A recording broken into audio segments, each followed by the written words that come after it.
Halo sobat, pada video kali ini saya akan menjelaskan materi kelas 6 tema 2 yaitu persatuan dalam perbedaan. Pada kesempatan ini saya akan membahas untuk muatan IPA yaitu untuk KD ciri khusus makhluk hidup, khususnya untuk ciri khusus tumbuhan. Sebelumnya, kita akan membahas dulu mengenai apa tujuan atau manfaat dari adanya ciri khusus pada makhluk hidup, baik pada hewan maupun pada tumbuhan. Tujuan yang pertama yaitu untuk menyesuaikan diri dengan lingkungannya atau untuk beradaptasi agar ia bertahan hidup. Yang kedua adalah untuk melindungi diri dari serangan musuhnya. Yang ketiga adalah untuk mencari makan. Oke, mari kita simak penjelasan berikut ini. Berikut ini adalah klasifikasi tumbuhan berdasarkan habitat atau tempat hidupnya. Berdasarkan tempat hidupnya, tumbuhan diklasifikasikan atau digolongkan ke dalam 3 golongan. Yang pertama adalah tumbuhan xerofit. Tumbuhan xerofit adalah tumbuhan yang hidup di daerah kering atau dengan kadar air sedikit. Contohnya adalah kaktus, kemudian lidah buaya. Tentu kalian sudah sering melihat tanaman ini. Oke, yang kedua adalah tanaman hidrofit. Hidro berarti air, yaitu tumbuhan yang hidup di air. Contohnya adalah kangkung, teratai, dan padi. Kalian perlu ingat bahwa ada 2 jenis kangkung, yaitu kangkung air dan kangkung darat. Yang ada di gambar di slide adalah kangkung air. Dia hidup di air sehingga tergolong hidrofit. Yang kedua ini adalah bunga teratai yang sangat indah. Berikutnya, untuk golongan yang ketiga adalah tumbuhan higrofit, yaitu tumbuhan yang hidup di daerah lembab, tidak terlalu kering namun juga tidak terlalu basah. Contohnya adalah tanaman pakis haji. Itu tadi klasifikasi tumbuhan berdasarkan habitat atau tempat hidupnya. Untuk pembahasan ciri khusus pada tumbuhan. Yang pertama adalah kaktus. Tadi golongan tumbuhan xerofit. Apa ciri kaktus? Yang pertama, daunnya berubah atau mereduksi menjadi duri.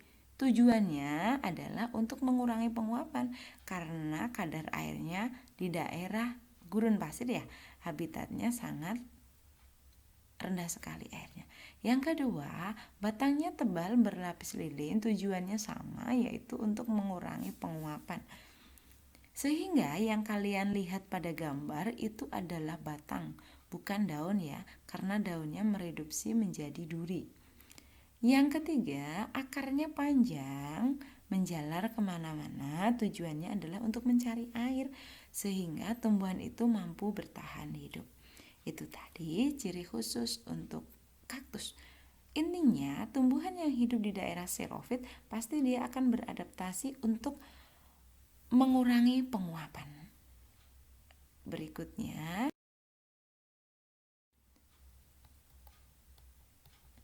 ini adalah teratai, betul sekali. Tumbuhan teratai tadi tergolong hidrofit, hidup di daerah yang banyak air. Maka ciri khususnya yang pertama adalah daunnya lebar dan tipis, tujuannya untuk mempercepat penguapan karena luas permukaan bidang penguapannya sangat besar sehingga penguapannya akan cepat. Dengan penguapan yang cepat ini maka akan mencegah pembusukan pada tanaman tersebut karena terendam di air. Yang kedua, batangnya berongga. Apa tujuannya? Tujuannya adalah untuk mengalirkan udara. Yang ketiga adalah tumbuhan eceng gondok. Eceng gondok hidup di air sehingga tergolong tanaman hidrofit. Apa ciri khusus dari eceng gondok? Yang pertama, Daunnya tipis namun tidak selebar teratai, yaitu tujuannya untuk mempercepat penguapan. Yang kedua, dapat kita lihat bahwa batangnya menggembung. Tujuannya apa? Agar dia dapat mengapung di air, tidak tenggelam. Kalau dia tenggelam, maka bagian tubuhnya akan membusuk. Yang ketiga, eceng gondok ini hidupnya di air tetapi dia tidak terbalik. Mengapa? Karena dia punya akar yang menjalar sehingga dapat menyeimbangkan batang maupun tubuh tanaman tersebut, sehingga walaupun tergoncang air, eceng gondok tidak akan terbalik. Jadi ada 3 ya. Dari daunnya tipis untuk mempercepat penguapan, batangnya yang menggembung untuk mengapung di air, akarnya menjalar untuk menyeimbangkan agar tidak terbalik. Oke, paham untuk eceng gondok? Kita lanjutkan berikutnya. Berikutnya adalah ini sudah kita bahas pada materi kemarin, yaitu bunga bangkai Rafflesia arnoldi, bunga yang tergolong langka. Apa ciri khususnya? Bunga bangkai mengeluarkan bau busuk.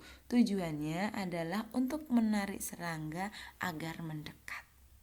Itu bau busuknya justru digunakan untuk menarik serangga yang ada di sekitarnya. Tujuannya adalah untuk dimakan. Oke. Ciri khusus tumbuhan, ya, ini adalah bambu. Apa ciri khusus yang dimiliki bambu? Iya, benar sekali. Bambu itu memiliki bulu halus dan gatal. Untuk apa? Untuk dari musuhnya. Berikutnya adalah jati. Ini pohon jati, dia akan bertahan hidup meskipun kemarau panjang melanda. Apa ciri khusus tumbuhan jati? Yang pertama adalah menggugurkan daun di musim kemarau untuk mengurangi penguapan. Tumbuhan yang memiliki kemampuan ini yaitu jati, kedondong, dan mahoni. Istilah lain untuk menyebutkan kemampuan menggugurkan daunnya di musim kemarau namun masih bisa bertahan hidup adalah meranggas. Jadi sama istilahnya ya, meranggas.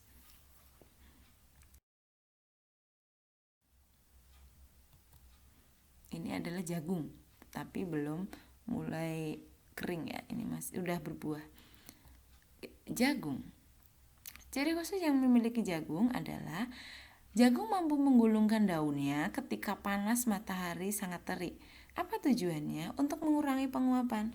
Ketika daunnya itu melebar, maka luas permukaannya lebih besar, namun ketika menggulungkan daunnya, luas permukaannya akan menyempit, sehingga penguapannya pun bisa ditekan. Berikutnya adalah mawar. Mawar sangat cantik namun memiliki duri pada batangnya. Apa ciri khususnya? Yang pertama, mengeluarkan bau yang sangat harum, bau yang khas sekali untuk menarik serangga agar membantu penyerbukannya. Yang kedua, batangnya berduri. Apa fungsinya? Sebenarnya duri pada mawar itu untuk melindungi diri dari musuhnya, yaitu manusia yang sering memetiknya untuk dimanfaatkan.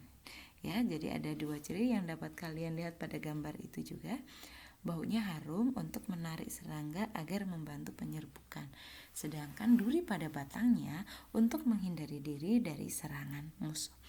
Kita lihat berikutnya. Oke, ini adalah tumbuhan kantong semar. Kantong semar hidup di daerah rawa. Rawa itu memiliki kandungan nitrogen yang sangat sedikit, sehingga kantong semar memiliki nektar yang lengket untuk menangkap serangga agar terperangkap dalam tubuhnya, agar masuk ke dalam kantongnya itu. Nektar lengket itu nanti akan menyulitkan serangga yang masuk untuk terbang kembali, sehingga dapat dicerna oleh kantong semar untuk diambil nitrogennya. Ya, jadi tujuannya kantong semar memakan serangga adalah untuk memenuhi kebutuhan nitrogen karena nitrogen di daerah rawa sangat rendah. Ada lagi tumbuhan lain yang menangkap serangga untuk dimakan, yaitu kita lanjutkan berikutnya. Ini adalah Venus. Venus memiliki daun berbentuk engsel, nanti akan menutup ketika ada serangga yang masuk. Iya, Venus sama dengan kantong semar memiliki nektar lengket untuk menangkap serangga. Sebelum nektar itu bekerja, daun pada Venus akan membuka. Namun ketika ada serangga yang masuk, dia akan menutup dan nektar yang lengket di dalamnya akan menyulitkan serangga untuk terbang kembali.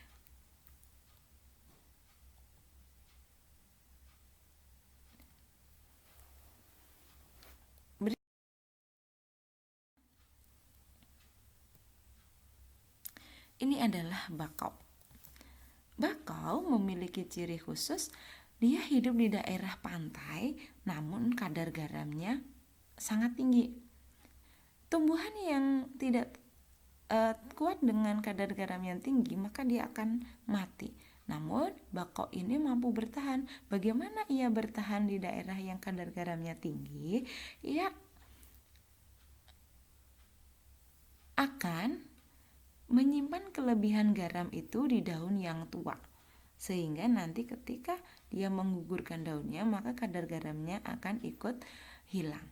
Selain itu, bakau memiliki akar napas yang berfungsi untuk membantu pernapasan dan menahan abrasi atau gelombang air laut sehingga pantai akan terlindungi.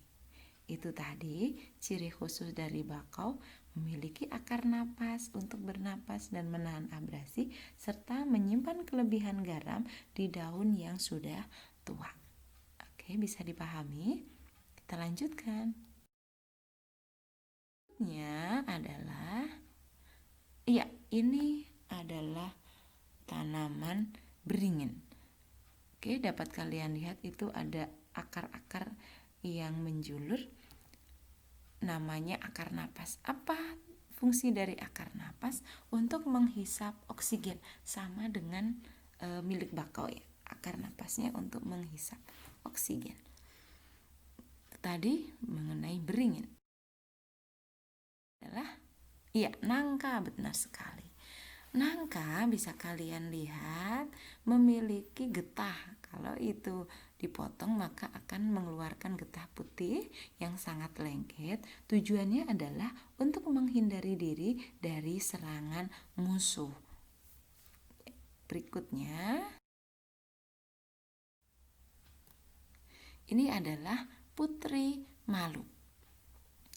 Putri malu memiliki ciri khusus, mampu mengatupkan daunnya jika disentuh. Selain itu, ia memiliki duri pada batangnya untuk melindungi dari musuhnya.